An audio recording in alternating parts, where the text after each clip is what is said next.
नमस्कार आप सभी लोगों को। मैं प्रमोद कौशल, आप सभी का वेलकम है, स्वागत है हमारे YouTube चैनल जीएस ज्ञान पर। देखिए, एग्जाम कभी ना कभी हमेशा होते रहते हैं।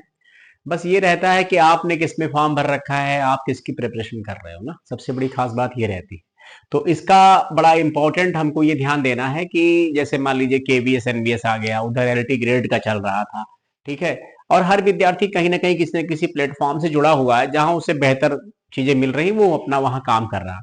फिर भी हम कहेंगे कि आपने जो सबसे पहले पढ़ रखा है, आपकी एक बेसिक नॉलेज अगर बढ़िया अपडेशन में है तो प्रॉब्लम नहीं आएगी। अभी आपने पेपर देखा होगा एलटी ग्रेड का, वही रिवोल्यूशन। फिर उसके बाद जब उन्होंने 6 के बाद 7 को किया पेपर, थोड़ा सा पेपर टफ कर दिया। तो ये पीसीएस लेवल का एग्जाम है, थोड़ा लेवल वो ऊपर नीचे करते रहेंगे।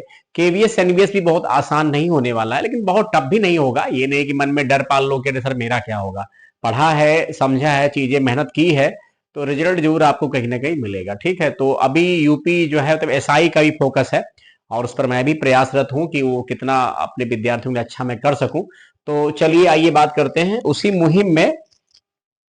बात करते हैं करंट अफेयर। देखिए, करंट अफेयर लेके इसलिए मैंने कहा कि सर्वोदय इंस्टीट्यूट से लेकर के जीएस ज्ञान यूट्यूब चैनल जो हमारा है, जीएस ज्ञान, जो विद्यार्थी फर्स्ट टाइम जुड़ते हैं वो जरूर मतलब जुड़िए। अब मैंने जब शुरू किया है तो अभी अक्टूबर का करंट अफेयर मिल गया, सितंबर का पूरा मिल गया, अगस्त जुलाई पीछे सर्वोदय इंस्टीट्यूट से पढ़ सकते हैं आप लोग, वहां बहुत सारे वीडियो पड़े हुए हैं।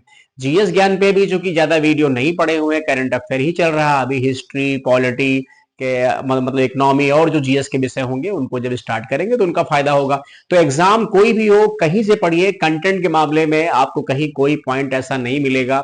कोई मिस्टेक होती तो भी आप कमेंट करिए, सर हमने ऐसा पढ़ा। हाँ, कभी कभी डीप पढ़ा देते तो उसको हम हल्का कर देते खुद ही, चलो भाई टू द पॉइंट पढ़ लो, ज्यादा आपको ना पढ़ना पड़े ना।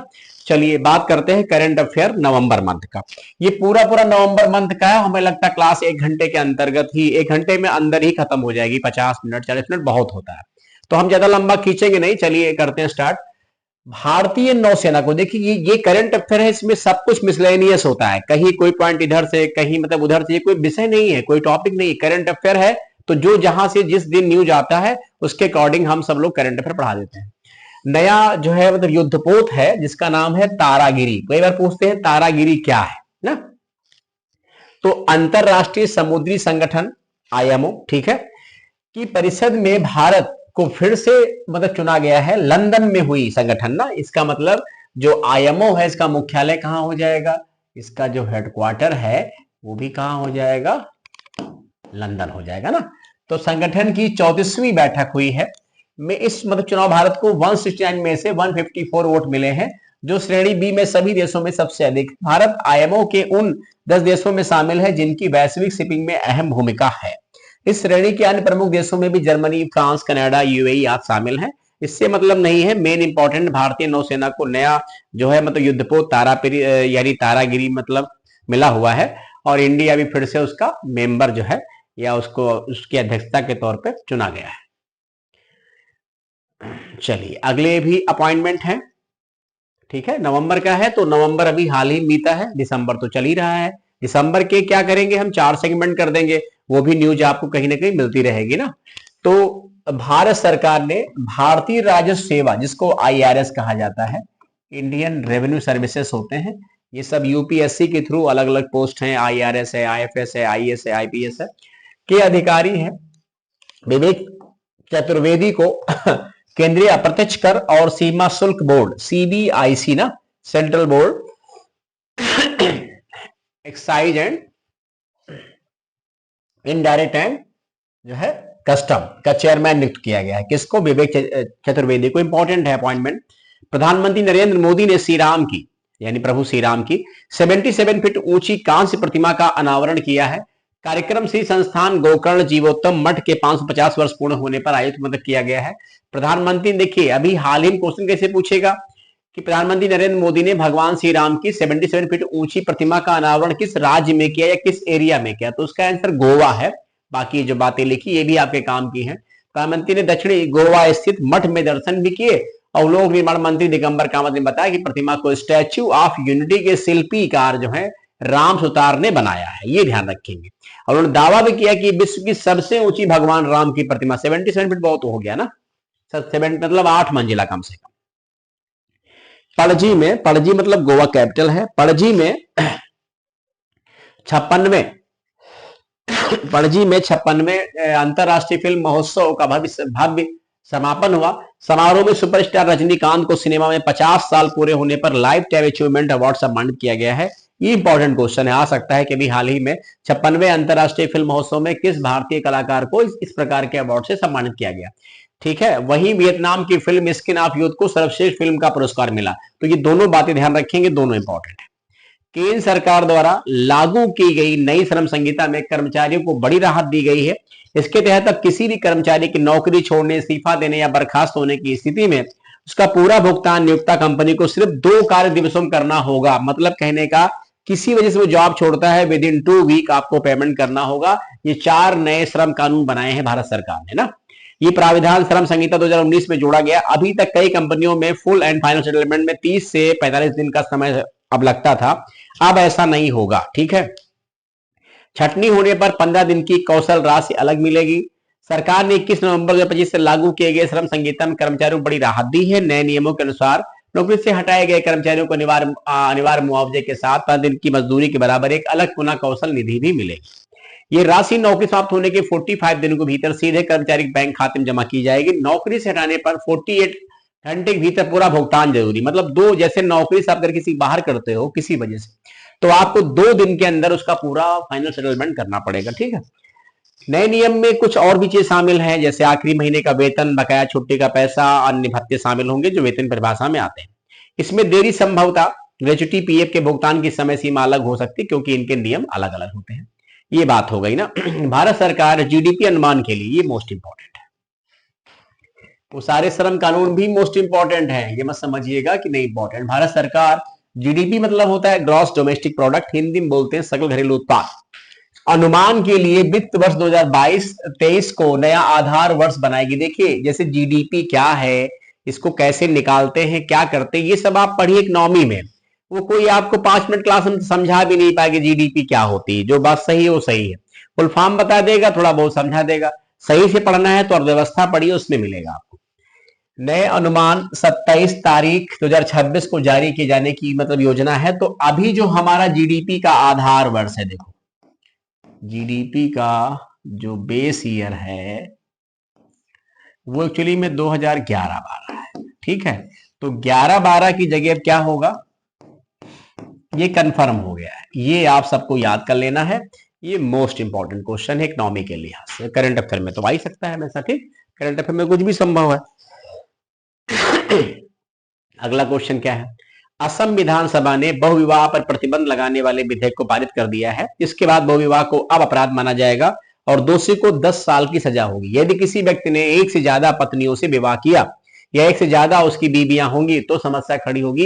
ये सबके लिए है, हिंदू मुसलमान। ठीक है, असम गवर्नमेंट ने, वहां के सीएम है हेमंत बिश्व शर्मा, वो चर्चा में रहते हैं। प्रधानमंत्री नरेंद्र मोदी ने भारत के पहले निजी रॉकेट विक्रम-1 का अनावरण किया। ये मोस्ट इंपॉर्टेंट है। ये सारे आप याद रखना, ये मैं आज जो बोल रहा हूं आपको, ये आने वाले एग्जाम में पक्का मिलेंगे। पीएम ने भारत के पहले निजी रॉकेट विक्रम-1 का, तो ध्यान रखेंगे, पहला निजी रॉकेट विक्रम-1 विक्रम साराभाई के नाम पर है। हैदराबाद में स्काई रोड एरोस्पेस के इन्फिनिटी कैंपस का उद्घाटन किया। इस अवसर पर पीएम ने कहा कि प्राण ऊर्जा क्षेत्र भी निजी कंपनियों के लिए खुलेगा। इस रॉकेट का नाम भारत के महान वैज्ञानिक विक्रम साराभाई के सम्मान में रखा गया है। ठीक है, इसे Hyderabad company sky road aerospace ने बनाया है। ये भारत का पहला निजी तौर पर बनाया गया ऐसा रॉकेट है। इसका मुख्य लक्ष्य दुनिया के छोटे सैटेलाइट बाजार पर कब्जा करना। ठीक, चलिए, और ये पॉइंट भी मोस्ट इंपॉर्टेंट है, इसको पढ़ लेंगे आप लोग। क्या लिखा है, सरकार ने 2047 तक 100 गीगावाट परमाणु ऊर्जा उत्पादन का लक्ष्य रखा है। ये मौजूदा उत्पादन 8.8 गीगावाट से 10 गुना से भी ज्यादा है। तो ध्यान रखेंगे, भारत सरकार ने 247 तक परमाणु ऊर्जा जो मतलब उत्पादन का लक्ष्य है वो 100 गीगावाट रखा है। ये मोस्ट इंपॉर्टेंट है ना। तो अभी जो चल रहा है मौजूदा वो 8.8 गीगावाट है। ये टारगेट सारे मोस्ट इंपॉर्टेंट है। मुख्य निर्वाचन आयुक्त ज्ञानेश कुमार 2026 के लिए अंतरराष्ट्रीय लोकतंत्र और चुनावी सहायता संस्थान के अध्यक्ष का पदभार संभालेंगे। आयोग ने बुधवार को बताया ज्ञानेश कुमार 3 दिसंबर को स्टॉकहोम में आयोजित होने वाली IIDA की सदस्य देशों की बैठक में ये पदभार संभालेंगे। ठीक, भारतीय महिला कबड्डी टीम ने लगातार दूसरा विश्व कप खिताब जीत लिया है। उसने फाइनल मुकाबले में चीनी ताइपे को 35-28 से ठीक है, चीनी ताइपे को बाहर किया, भूल जाइए 35-28 का स्कोर। इससे भी भारत ने 2012 में बिहार के पट्टनम प्लस संस्करण भी मतलब जीता था। अब उसने फाइनल में इस्लामिक रिपब्लिक ऑफ जो है तो ईरान को जो है तो हराया था। इस बार भारत 11 देशों टूर्नामेंट में शीर्ष पे रहा। ठीक, चलिए डेविस कप पूछा जाता है। डेविस कप का संबंध किससे है? अक्सर क्वेश्चन ऐसे एग्जाम में आते हैं। तो डेविस कप का संबंध टेनिस से है। इटली को लगातार तीसरा खिताब मिला और स्पेन इसमें उप विजेता रहा ना। तो बोलोग्ना इटली में यानी स्नेह की अनुपस्थिति के बावजूद भी ये इटली ने ये कारनामा कर दिया, स्पेन को लगातार तीसरी बार हराया। ये इटली का लगातार तीसरा और कुल चौथा डेविस कप मतलब खिताब था। ठीक, चलिए जस्टिस सूर्यकांत, ये मोस्ट इंपॉर्टेंट है, इसको ध्यान रखेंगे। ये सारे क्वेश्चन ऐसे जो लगते हैं मोस्ट इंपॉर्टेंट है। जस्टिस सूर्यकांत आज भारत के 53वें मुख्य न्यायाधीश सीजीआई की शपथ ग्रहण करेंगे। सीजीआई के रूप में उनका कार्यकाल 15 महीनों का होगा। वो सीजीआई भूषण आर गवई की जगह लेंगे। राष्ट्रपति द्रौपदी मुर्मू जस्टिस सूर्यकांत को सीजीआई की शपथ दिलाएंगी। ठीक, सीजीआई भूषण आर गवई ने संविधान के अनुच्छेद 124 की धारा 2 के तहत 24 की धारा 2 के तहत अगले सीजीआई के लिए जस्टिस सूर्यकांत का नाम सामने रखा है और ये तकरीबन रहेंगे अगले साल तक, यानी 8-9 महीने की जर्नी इनकी रहेगी। ठीक है, चलिए इसके बाद है रेल भूमि विकास प्राधिकरण ने गोमती नगर रेलवे स्टेशन, ये बात हो रही है लखनऊ की, ISFM मॉडल की शुरुआत की। गोमती नगर स्टेशन इस नए और आधुनिक फ्रेमवर्क को अपनाने वाला देश का पहला स्टेशन बन गया। ये इंपॉर्टेंट है, बात गोमती नगर की नहीं है, बात है देश का पहला स्टेशन। ठीक है, रेल भूमि विकास प्राधिकरण ने गोमती नगर रेलवे स्टेशन को integrated station facility management model के तहत शुरुआत करके बनाने का प्लान किया। ठीक है, इसके बाद क्या है, केंद्र सरकार ने नए श्रम कानून अधिसूचित किए। 40 करोड़ कर्मचारियों को लाभ होगा, न्यूनतम वेतन की गारंटी होगी और किस किस क्षेत्र में क्या सुधार किए जाएंगे और ये लागू किए जाएंगे 22 लागू हो गए हैं 22 नवंबर 2025 से। 1 वर्ष बाद ग्रेजुटी का लाभ मिल सकेगा। नई संगीतम कर्मचारियों को 1 वर्ष की नौकरी के बाद ही ग्रेजुटी का लाभ मिल सकेगा।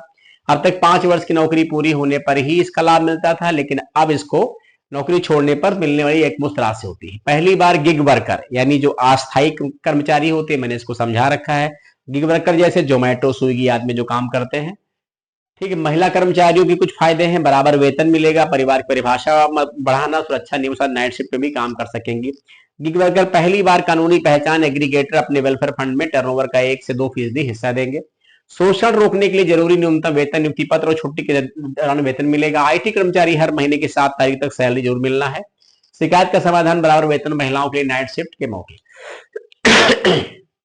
स्थायी कर्मचारियों को मिलने वाले सभी फायदों का हक, इसमें 1 साल बाद ग्रेजुटी भी शामिल है।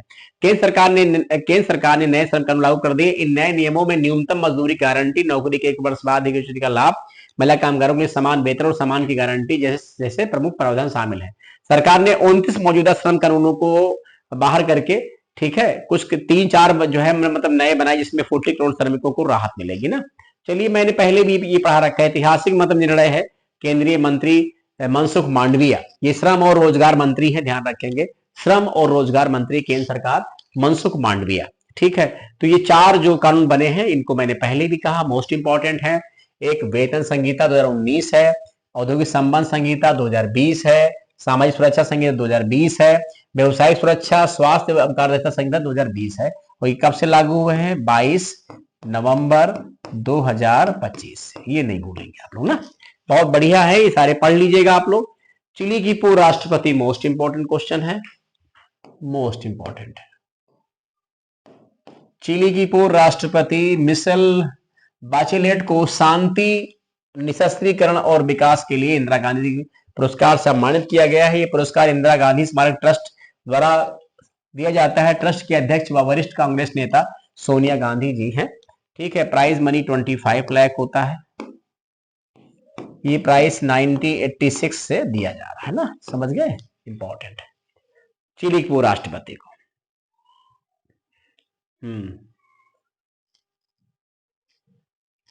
भारत ब्रिटेन संयुक्त सैन्य अभ्यास, जिसका नाम है अजय वॉरियर 25 का 8वां संस्करण बीकानेर की महाजन फील्ड फायरिंग रेंज में शुरू हुआ है। 14 दिवसीय अभ्यास 30 नवंबर को समाप्त होगा। हॉलीवुड के एक्शन स्टार टॉम क्रूज को गवर्नेंस अवार्ड 2025 में मानद ऑस्कर सम्मानित किया गया है। टॉम क्रूज को इससे पहले भी 4 ऑस्कर नॉमिनेशन मिल चुके हैं। ठीक है। नौसेना 24 नवंबर को स्वदेश निर्मित पनडुब्बी रोधी युद्धपोत माहे का जलावतरण करेगी, ये मोस्ट इंपॉर्टेंट है। नौसेना 24 नवंबर को स्वदेश निर्मित पनडुब्बी रोधी युद्धपोत माहे का जलावतरण करेगी। नौसेना ने कहा कि कोचीन शिपयार्ड लिमिटेड द्वारा निर्मित पोत माहे नौसेना पोत डिजाइन और निर्माण में देश की आत्मनिर्भरता, भारत पहला का आधुनिक उदाहरण है। ठीक है, माहे ध्यान रखेंगे क्या है। भारतीय अंतरिक्ष अनुसंधान संगठन इसरो के अध्यक्ष वी नारायणन, ध्यान रखेंगे, कई बार पूछ लेता है कि इसरो के अध्यक्ष कौन है ना, इसरो का मुख्यालय कहाँ है, इसरो की स्थापना कब हुई ना, तो इसरो के अध्यक्ष कौन है, वी नारायणन ने कहा कि भारतीय अंतरिक्ष स्टेशन पर काम शुरू हो गया है, जिसे 2035 तक पूरा करने का लक्ष्य है। एक साक्षात्कार में कहा कि उन्होंने कहा कि 5 मॉड्यूल में से पहला 2038 तक कक्षा में स्थापित कर दिया जाएगा। भारत अंतरिक्ष स्टेशन वाला तीसरा देश होगा। अमेरिका का स्टेशन अंतिम चरण में है और चीन तो अपना कर ही रहा, तो अमेरिका, चीन के भारत क्या होगा, थर्ड होगा, जिसका अपना अंतरिक्ष में स्पेस स्टेशन होगा। ठीक है, चलिए पहले मानव अंतरिक्ष जो है मतलब उड़ान मिशन गगनयान को लेकर नारायण ने कहा केवल मानव रहित मिशनों की समय सीमा बदली है। मानव युक्त मिशन की योजना 2027 के लिए बनी थी, जिसमें कोई बदलाव नहीं किया गया है। ठीक है, चलिए भारतीय अंतरिक्ष अनुसंधान संगठन मतलब इसरो के अध्यक्ष वी नारायण ने बताया कि सरकार ने चंद्रयान 4 मिशन को मंजूरी दे दी है। उन्होंने कहा कि हमने चंद्रयान 4 के प्रक्षेपण के लिए 2028 का लक्ष्य रखा है। तो चंद्रयान 4 जो है 3 हो चुके हैं, फर्स्ट सेकंड थर्ड। ठीक है, तो अभी जो होने वाला है चंद्रयान 4 वो 2028 में होगा। ठीक है, चलिए इसके बाद इसरो प्रमुख ने बताया कि इस मिशन को चंद्र नमूना वापसी मिशन के रूप में डिजाइन किया गया है। भारत का अब तक सबसे जटिल चंद्र अभियान होगा। भारत का पहला मानव अंतरिक्ष यानी पूर्व निर्धारित कार्यक्रम के अनुसार 2027 में ही भेजा जाएगा। नारायण फिर यही सब है, आप इसको पढ़ सकते हैं, जिसमें ऐसा नहीं दिख रहा है पढ़ने लायक। देश की जैव विविधता पर काम कर रहे हैं जियोलॉजिकल सर्वे ऑफ इंडिया के वैज्ञानिकों ने आंध्र प्रदेश में, जियोलॉजिकल सर्वे ऑफ इंडिया जरा कमेंट करना कहां पड़ता है, आंध्र प्रदेश में गेको छिपकली की एक प्रजाति की नई खोज की है। जेडएसआई की ओर से जारी बयान के अनुसार ये नई प्रजाति मतलब तिरुमला पहाड़ी श्रृंखला शेषाचलम बायोस्फीयर रिजर्व में पाई गई है। ठीक है, इसको हेमीफिलोडैक्टाइल वेंकटाद्री वैज्ञानिक नाम दिया गया है। ठीक है, ये ध्यान रखेंगे ना, वेंकटाद्री पहाड़ी को सम्मान में रखा गया। स्वदेश में निर्मित तीसरा सर्वेक्षण पोत आईएनएस इक्सास सुचारू रूप से भारतीय नौसेना में शामिल हो गया। कोची में आयोजित कार्यक्रम में नौसेना प्रमुख एडमिरल दिनेश कुमार त्रिपाठी, ध्यान रखेंगे दिनेश कुमार त्रिपाठी कौन है, नौसेना प्रमुख। जैसे ये सब नाम आप लोग याद कर लीजिएगा, जो लोग डिफेंस वगैरह की प्रिपरेशन करते हैं उनके लिए इंपॉर्टेंट होता है। आर्मी हेड है, नेवी हेड है, एयरफोर्स हेड है। ठीक है, चलिए 2025 में शामिल होने वाला ये 10वां पोत है। 110 मीटर लंबे एक साख पोत का निर्माण जीआरआई कोलकाता ने किया। यह तो अत्यधिक हाइड्रोग्राफिक और समुद्र विज्ञान प्रणाली से लैस है ना। चलो इसरो अध्यक्ष डॉक्टर बी आर नारायण ने ऐलान किया कि भारत मंगल ग्रह पर पहली बार यान मतलब जो है उतारेगा। ये यान 2030 में उतारा जाएगा और इस मिशन का नाम मंगलयान 2 है। भारत 2013 में इतिहास मतलब रच दिया था, मंगलयान पहली बार 2013 में हुआ, अब होगा 2030 में। ठीक, पहले वाला मंगलयान सिर्फ एक ऑर्बिटर था जो मंगल की परिक्रमा करता था, तस्वीरें व डेटा भेजता था, लेकिन मंगलयान 2 जो है इससे कहीं ज्यादा उन्नत होगा, उसमें और भी चीजें शामिल की जाएंगी। ठीक, इसके बाद है बोत्सवाना की राजधानी गबोरोन। ऐसे कभी कभी क्वेश्चन आ जाते हैं और आप आंसर नहीं दे पाते हैं। ठीक है, बोत्सवाना की राजधानी क्या है, गबोरोन में राष्ट्रपति द्रौपदी मुर्मू ने मोकोलोडी नेचर रिजर्व का मतलब भ्रमण किया। बोत्सवाना के राष्ट्रपति ड्यूमा गिदोन बोको ने, क्या नाम है भाई, ड्यूमा गिदोन बोको ने प्रतीकात्मक रूप से राष्ट्रपति को 8 चीते सौंपे हैं। ये अफ्रीकन देश है। देश में चीतों को बसाने की शुरुआत 2022 में हुई थी। तो ये पूछा जाता है चीता प्रोजेक्ट कब लॉन्च किया भारत सरकार ने, 2022 में। कभी कभी मैच करने को भी आता, आमने सामने मिलाने को भी आ सकता है, तो ये ध्यान रखिए। जब प्रधानमंत्री नरेंद्र मोदी ने नामीबिया से लाए 8 चीतों के मध्य प्रदेश के कोनो उद्यान में छोड़ा था। कोनो नेशनल पार्क कहां, मध्य प्रदेश में।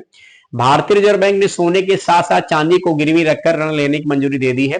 इसके नए नियम जो है वो 1 अप्रैल 2026 से लागू होंगे। मतलब कहने का ये है कि अभी तक लोग गोल्ड लोन लेते थे, अब सिल्वर लोन भी लेंगे, क्योंकि चांदी काफी महंगी, चांदी नियर अबाउट 2 लाख रुपए प्रति किलो का रेट हो गया है, और सोना तो 1,30,30 में जो है मतलब हजार में चल ही रहा है। समझ गए इस बात को। चलो, तो वर्तमान में कुछ सहकारी बैंक और गैर बैंकिंग वित्तीय कंपनियां एनबीएफसी ये सुविधा दे रहे थे, लेकिन उन पर कोई नियम नहीं था। तब आरबीआई ने इस पर सख्त और स्पष्ट नियम बनाए हैं।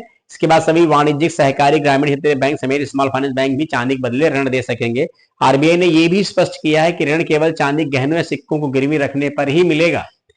शुद्ध चांदी, बुलियन, सिल्वर, ईटीएफ या म्यूचुअल फंड जैसी निवेश योजनाओं पर लोन नहीं दिया जाए। गिरवी चांदी न लौटाने पर बैंक रोजाना 5,000 मुआवजा देंगे। आरबीआई ने चांदी, गहने और सिक्के गिरवी रखकर कर्ज लेने के नियमों में जो है मतलब ग्राहक हितों में विशेष ध्यान रखा है। आरबीआई ने स्पष्ट किया है कैसे क्या क्या होगा वो देख लेंगे। चलिए, आरबीआई ने ये भी साफ कर दिया कि शुद्ध चांदी, सोने, बुलियन के बदले कर्ज नहीं मिलेगा, बल्कि केवल आभूषणों, सिक्कों के बदले लोन दिया जाएगा। ठीक है, चलिए आइए देखिए, अगर 2.5 लाख तक की वैल्यू है तो 85% मिल जाएगा। 2.5 लाख से 5 लाख रुपए तक है तो 80% मिल जाएगा। 5 लाख रुपए से ऊपर है तो आपको 75% सिल्वर लोन मिल जाएगा। या किसी मतलब ग्राहक के पास 1 लाख रुपए की चांदी है तो उस पर अधिकतम 85,000 रुपए तक का ऋण मिल सकता है। ये बात है। हंगरी के ब्रिटिश, मोस्ट इंपॉर्टेंट क्वेश्चन है ये, ध्यान रखेंगे। हंगरी के ब्रिटिश लेखक डेविड जो है मतलब स्लेजे ने जो है मतलब स्लेजे ने 2025 का बुकर पुरस्कार जीता लिया है। उन्हें सम्मान फ्लैश उपन्यास के लिए दिया गया। ये मैंने पढ़ा रखा आपको। ये सम्मान लंदन में एक समारोह में दिया गया है। मतलब जो है तो डेविड को ये ट्रॉफी और 50,000 पाउंड की एक नगद राशि पिछले वर्ष की बुकर पुरस्कार यानी पिछले वर्ष की बुकर पुरस्कार विजेता सामंता हार्वे द्वारा दी गई है। उनका ये उपन्यास भावनात्मक रूप से अलग थलग पड़े व्यक्ति की कहानी, जिसकी जिंदगी उसके काबू से बाहर हो चुकी ना। चलिए, मालदीव के राष्ट्रपति मोहम्मद मोइजू, ध्यान रखेंगे इंपॉर्टेंट है, एक बार आ चुका है क्वेश्चन में। मालदीव के राष्ट्रपति का नाम क्या है? मोहम्मद मोइजू ने भारत सरकार की ऋण सहायता से वित्त पोषित हनी माधु अंतरराष्ट्रीय हवाई अड्डा, मोस्ट इंपॉर्टेंट, ये कहां पड़ता है? तो ये हनी माधु पड़ेगा मालदीव में। उदाहरण किया और इससे देश के उत्तरी भाग के लिए समृद्धि का प्रवेश द्वार बताया। समारोह भारत के नागरिक उड्डयन मंत्री किंजरापू राममोहन नायडू भी शामिल हुए। राष्ट्रपति कार्यालय ने बताया कि मोइजू ने हवाई अड्डे का उद्घाटन किया। उन्होंने कहा कि यह सिर्फ एक हवाई अड्डा नहीं बल्कि आर्थिक परिवर्तन का प्रतीक है। भारत इसमें सपोर्ट कर रहा। एक्सिम बैंक ने 80 करोड़ रुपए की सहायता की है, 80 करोड़ डॉलर। प्रसिद्ध लेखक सलमान रश्दी को ओहायो में आयोजित डेटन साहित्यिक शांति पुरस्कार समारोह में लाइफ टाइम अचीवमेंट पुरस्कार सम्मानित किया गया है। ध्यान रखेंगे, सलमान रश्दी साहब बहुत फेमस नाविस्ट हैं। ठीक है, हमले के बाद उनकी पहली काल्पनिक जो मतलब कथा है, ठीक है, जिसका नाम है द सैटेनिक वर्सेस। ठीक है, ठीक है, ये ध्यान रखेंगे। अमेजन के दिल में बसे बेलेम शहर में दुनिया के नेता जलवायु वार्ता COP30 के लिए एकजुट हुए हैं। इस बैठक में 3 शब्द फॉसिल फ्यूल्स, फाइनेंस और फॉरेस्ट बार बार गूंजे, यानी जीवाश्म ईंधन, वित्त और जंगल। ब्राजील के राष्ट्रपति, मोस्ट इंपॉर्टेंट है, पूछा जाएगा COP30 की बैठक कहां हुई। मोस्ट इंपॉर्टेंट क्वेश्चन है, ये सब आ सकता है केवीएस एनवीएस में, यूपीएसआई में। ब्राजील ना, लुइज इनासियो लूला दा सिल्वा, ना याद रहे तो लूला दा सिल्वा ही पढ़ लो, लूला दा सिल्वा। उद्घाटन भाषण में कहा दुनिया को जीवाश्म ईंधन की लत छोड़नी होगी और हमें ऐसी ऊर्जा व्यवस्था बनानी होगी। तो ध्यान रखेंगे, ब्राजील के राष्ट्रपति थोड़ा सा अमेरिकी दबाव में नहीं रहते हैं, थोड़ा एंटी भी रहते हैं। तो ये COP30 बैठक कहां हुई? अमेरिका में। 1.5 डिग्री की सीमा से जोड़कर इसको देखा जा रहा। तो उन्होंने इस दौरान एक नया संकल्प बेलेम 4 गुना प्लेस लॉन्च किया है। इसके तहत 2035 तक टिकाऊ ईंधन के इस्तेमाल को 4 गुना बढ़ाने का लक्ष्य रखा गया। ठीक, चलिए इसमें और भी आप पढ़ सकते हैं। TFF ये क्या है ना, TFF क्या है ना, लिखा होगा ना, ट्रॉपिकल फॉरेस्ट फॉरएवर फैसिलिटी शुरुआत की गई है। तो COP30 में पहले दिन ब्राजील ने एक ऐतिहासिक पहल ट्रॉपिकल फॉरेस्ट फॉरएवर फैसिलिटी भी शुरू की है। इसको पढ़ लीजिएगा अगर आपको डीप में पढ़ने मन करता है तो। भारत तीसरा सबसे बड़ा मतलब रिन्यूएबल ऊर्जा उत्पादक देश हो गया। भारत ने के ब्राजील में राजदूत दिनेश भाटिया ने कहा भारत ने 2005 से 2020 के बीच अपने जीडीपी की उत्सर्जन तीव्रता को 36% तक घटाया है। ये ध्यान रखेंगे पॉइंट को ना। तो तीसरा सबसे बड़ा है, ये ध्यान रखेंगे। पेरिस समझौता नवंबर 2016 में लागू हुआ था। ये भी पॉइंट कई बार पूछता है ना, पेरिस जो समझौता है ये कब लागू हुआ था? है तो ये 15 बट लागू 2016 में। अमेरिका के पीछे हटने के बाद उम्मीद चीन और उभरती व्यवस्थाओं पर है कि वे इस कमी पूरा करेंगे। चीन दुनिया में ग्रीन हाउस, ये इंपॉर्टेंट है, चीन दुनिया में ग्रीन हाउस गैसों का सब बड़ा जो है तो उत्सर्जक है। चीन ने पिछले वर्ष दुनिया के बाकी हिस्सों की तुलना में अधिक पवन टरबाइन व सौर पैनल लगाए। इंडोनेशिया में पूर्व तानाशाह सुहार्तो को राष्ट्रीय नायक घोषित किया गया है। किसको? इंडोनेशिया के पूर्व तानाशाह सुहार्तो को। ठीक, चलिए इसके बाद जो है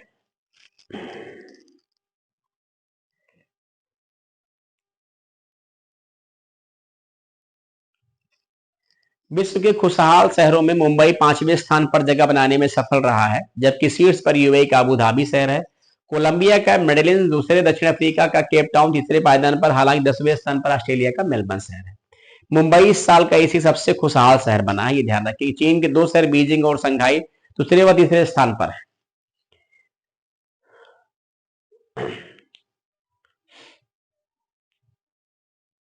प्रधानमंत्री नरेंद्र मोदी ने नई दिल्ली में वंदे मातरम के 150 साल पूरे होने पर प्रदर्शनी के साथ एक वर्ष चलने वाले देशव्यापी कार्यक्रम का शुभारंभ किया। इस दौरान उन्होंने राष्ट्रगीत पर एक स्मारक डाक टिकट भी जारी किया। बंकिम चंद्र चटर्जी, ध्यान रखेंगे, आनंद मठ भूलेंगे नहीं आप, इस लोग मैंने पढ़ा रखा है। इसमें एक साल तक चलेगा कार्यक्रम। वंदे भारत की 150वीं वर्षगांठ का कार्यक्रम 7 नवंबर 2025 से 7 नवंबर 2026 तक पूरे देश में चलेगा। दिल्ली के इंदिरा गांधी इंडोर स्टेडियम में कार्यक्रम के अलावा देश भर के सार्वजनिक स्थानों पर लोगों ने राष्ट्रीय गीत का सामूहिक गायन किया। बंकिम चंद्र चटर्जी ने 7 नवंबर 1875 को अक्षय नवमी के अवसर पर राष्ट्रीय गीत वंदे मातरम की रचना की थी। ये पहली बार साहित्यिक पत्रिका बंगदर्शन में चटर्जी जी के उपन्यास हनमट के एक भाग के रूप में प्रकाशित हुआ था। दक्षिण अफ्रीकी देश कैमरून ने 92 वर्षीय पाल बिया ने राष्ट्रपति पद की शपथ ली। ये इंपॉर्टेंट है। दक्षिण अफ्रीकी देश है जिसका नाम है कैमरून, राष्ट्रपति कौन है वहां के? पाल बिया। तो ये सब पढ़ लेना, इंपॉर्टेंट है।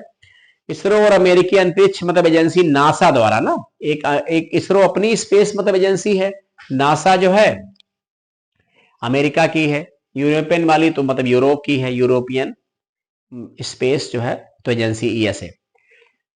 चलिए, इसरो के अध्यक्ष पी नारायण ये जान। NASA ISRO synthetic aperture radar, जिसको बोलते हैं निशार, को अब तक का सबसे महंगा पृथ्वी अवलोकन उपग्रह कहा जाता है। निशार क्या है? एक उपग्रह है ना। चलिए, हरमनप्रीत कौर की अगुवाई में महिला क्रिकेट टीम ने दक्षिण अफ्रीका को शिकस्त देकर पहली बार विश्व विजेता का खिताब अपने नाम कर लिया। मुंबई के डीवाई पाटिल स्टेडियम में भारतीय टीम ने पहली बल्लेबाजी करते हुए 298 रनों का भारी भरकम स्कोर खड़ा कर दिया। इसके जवाब में दक्षिण अफ्रीका की टीम 46वें ओवर में 246 रन पर ढेर हो गई। इसके साथ भारत ने विश्व कप जीत लिया। भारतीय टीम इससे पहले 2 बार वर्ष 2005 और 17 में फाइनल तक पहुंची थी, लेकिन खिताब नहीं जीत सकी थी। 7 बार चैंपियन ऑस्ट्रेलिया को करारी शिकस्त देकर जब फाइनल में पहुंची भारतीय टीम का हौसला काफी बुलंद था। पनडुब्बी से समुद्री सीमाओं की सुरक्षा सुनिश्चित होगी। गहराई में अंतर महाद्वीपीय दूरी तक यात्रा संभव होगी। रूस ने लॉन्च की परमाणु पनडुब्बी खाबरोवस्क, मोस्ट इंपॉर्टेंट है ना, तो ध्यान रखेंगे खाबरोवस्क क्या है। ये रूस ने लॉन्च किया है परमाणु पनडुब्बी जिसका नाम है खाबरोवस्क, तो ये भी ध्यान रखेंगे। सुरक्षित तरीके से पानी के अंदर दुश्मनों पर प्रलयकारी प्रहार करने में सक्षम है। पोसेडान परमाणु ड्रोन से लैस पनडुब्बी खाबरोवस्क से समुद्री सुरक्षा को मजबूती मिलेगी। पानी में इस्तेमाल होने वाले घातक हथियारों और रोबोटिक प्राणी को इसमें सुरक्षित तरीके से गहराई तक ले जाया जा सकता है और पानी के भीतर भी से दुश्मन पर प्रलयकारी प्रहार संभव है। ठीक है, तो थोड़ा इंपॉर्टेंट है, ध्यान रखेंगे। ठीक है, चलिए। इसरो 4000 किलोग्राम वर्ग के संचार उपग्रह CMS-3 को लॉन्च करने के लिए तैयार है। 4410 किलोग्राम वजनी ये उपग्रह भारतीय धरती से प्रक्षेपित किया जाने वाला सबसे भारी उपग्रह होगा। मिशन का मकसद बेहतर मल्टी बैंड संचार सेवाएं देना। आंध्र प्रदेश के श्रीहरिकोटा, कई बार पूछा जाता है श्रीहरिकोटा जो स्थित सतीश धवन अंतरिक्ष केंद्र कहां पर पड़ेगा, तो आंध्र प्रदेश।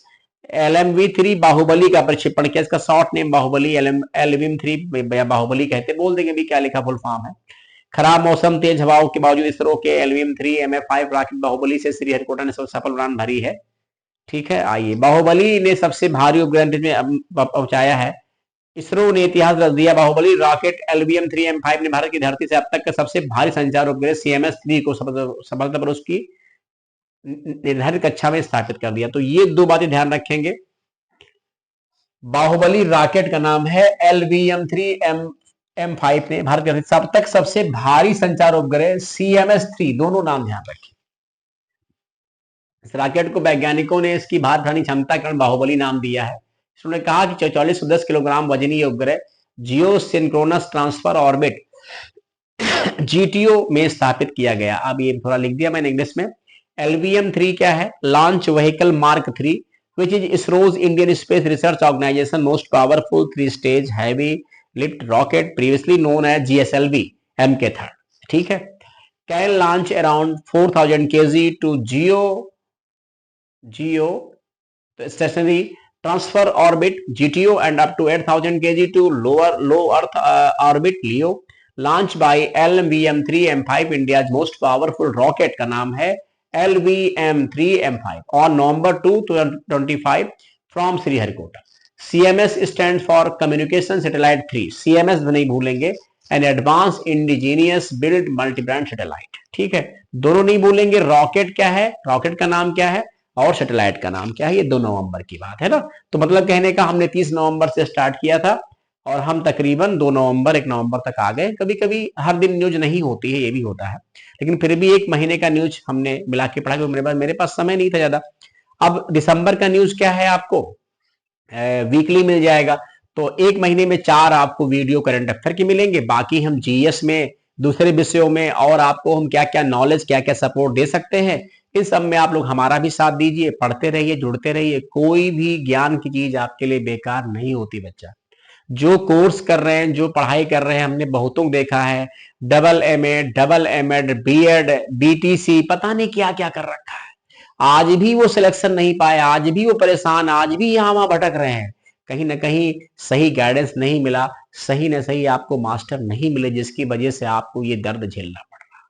तो सही व्यक्ति का चयन करिए, सही जगह पढ़िए, जुड़िए, मिलिए, आपको भविष्य जरूर आगे बढ़ेगा। थैंक यू सो मच, बहुत बहुत धन्यवाद आप सबका।